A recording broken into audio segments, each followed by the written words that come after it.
hei semua anak cucu Adam, artinya saya, kita, Anda, kita semua. Hei anak cucu Adam, hati-hati berkehidupan. Jangan sampai engkau dipelesetkan setan seperti bapak ibumu, kakek moyangmu Adam dan Hawa dulu pernah terprovokasi. Sebagai contoh, ya pertanyaan menelisiknya kan begini, Adam kan nabi, ya kok nabi bisa terperosok? Padahal kan nabi terjaga kan? Nah, ini sering ada pertanyaan demikian. Ingat, mudah bagi Allah menjaga Adam, mudah sekali. Ya, tapi kenapa kemudian terperosok lewat keluarga, lewat istri? Supaya Allah ingin menampakkan pelajaran, diizinkan untuk mengetahui begini tipu daya setan, dan mengajarkan kalimat tobat kepada anak cucunya yang bukan nabi dan rasul. Kalau Adam nabi rasul selesai, dijaga. Kalau kita kan bukan nabi rasul. Jadi kalau salah nanti cara baliknya bagaimana? Karena itu ketika Adam diizinkan salah, yang misi besarnya adalah membawa risalah taubat. Al-Baqarah ayat 37, fatalaqqa Adamu mir rabbi kalimatin fataba alaihi. Jadi bedanya manusia dengan setan, kalau manusia itu berpotensi salah, tapi juga punya jalan taubat. Kalau setan salah, tapi tidak mau taubat. Makanya kalau ada manusia salah dan tidak mau taubat, itu patut dicurigai bahwa dia sedang terprovokasi oleh setan. Jadi di sini ada landscape kehidupan. Satu, nggak ada manusia yang nggak pernah salah. Jadi kalau datang ke sini, kita masih sadar nggak ada yang sempurna. Jadi kalau kita merasa, merasa suci, merasa nggak pernah salah, itu mustahil. Ya mustahil. Sebagai suami pasti pernah salah, sebagai istri pasti pernah salah, oke? Sebagai anak pasti pernah salah.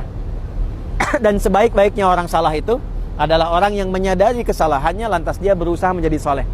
Nah, jadi refleksi Padang Arafah itu, kenapa pertama kali wukuf diam untuk berkontemplasi, merefleksikan diri? Ya saya memang salah.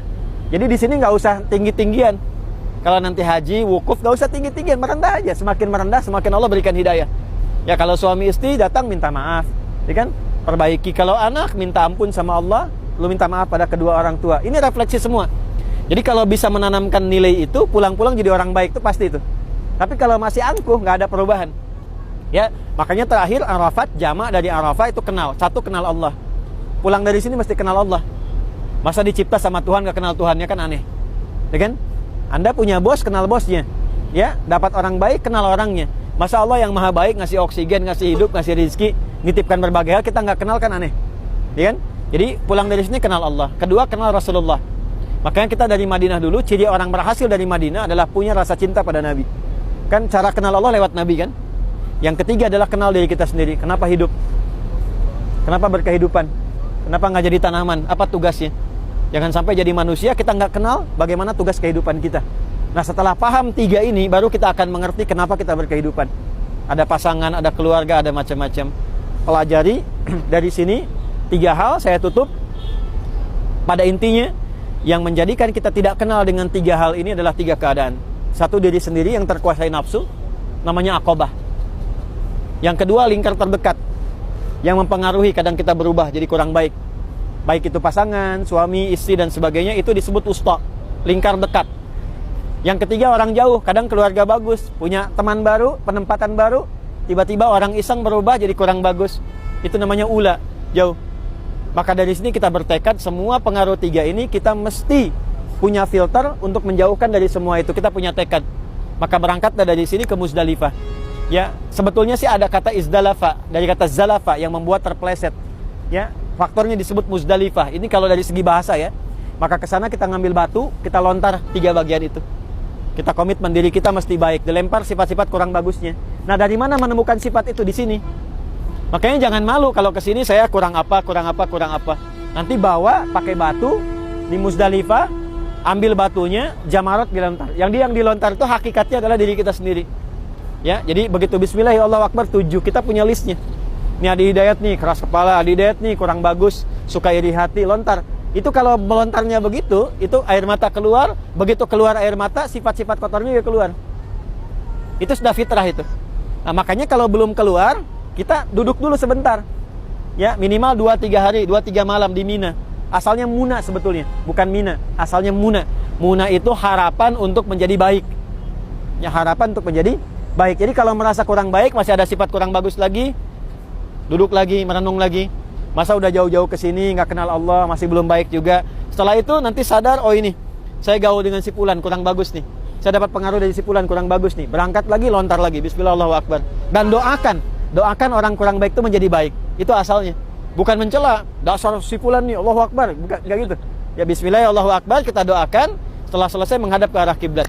Inilah doanya, inni wajjahtu wajhiya lilladzi fataras samawati wal arda hanifan muslima wa ma ana minal musyrikin. Ya inna salati wa nusuki wa mahyaya wa mamati lillahi rabbil alamin la syarika lahu bidzalika umirtu wa ana minal muslimin wa ana awal muslimin. Jadi ketika menghadap, ya Allah, aku berkomitmen sekarang, aku akan pasrahkan diriku pada ketentuanmu. Mulai sekarang aku berjanji jadi orang baik. Aku akan konsisten dengan sholat, aku tegaskan ibadah. Kalau aku hidup, diberi kesempatan, aku jadi lebih baik. Tapi kalau aku wafat pun sekarang, mohon wafatkan aku dalam keadaan muslim yang baik. Jadi itu risalah terakhir sebagai manusia menemukan tentang hakikat kemanusiaannya. Orang haji itu puncaknya itu. Jadi begitu mendapatkan itu hari kedua di Muna, dia boleh langsung kembali. Tapi kalau belum sadar, kesempatan terakhir hari ketiga. Begitu selesai 3 hari, keluarlah sifat buruknya, baiknya muncul.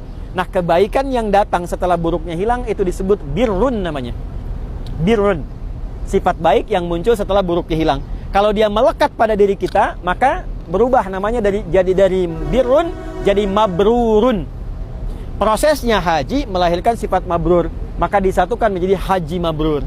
Jadi haji itu bukan gelar asalnya. Proses ibadah yang melahirkan sifat baik. Jadi disebut Pak Haji, Bu Haji itu maksudnya apa? Memberikan kesan bahwa Anda sudah baik. Jangan jadi nggak baik lagi. Makanya pulang-pulang Pak Haji, Bu Haji maksudnya Anda sudah jadi orang baik. Jangan nggak baik lagi, lisan nggak baik, kaki nggak baik dan sebagainya. Nah, ini adalah haji kecil, kita berada di sini, refleksinya demikian. Mudah-mudahan kehadiran kita bisa merubah jadi lebih baik. Ya, datang ke sini. Ini nggak ada ritual apapun selain musim haji. Jadi sekarang nggak ada ritual, cuman belajar aja. Belajar dari semua landscape ini merubah diri kita. Jadi yang bagus tuh begini, begitu tahu lihat Arafah tuh udah, oh ya, saya banyak salah nih, perbaiki.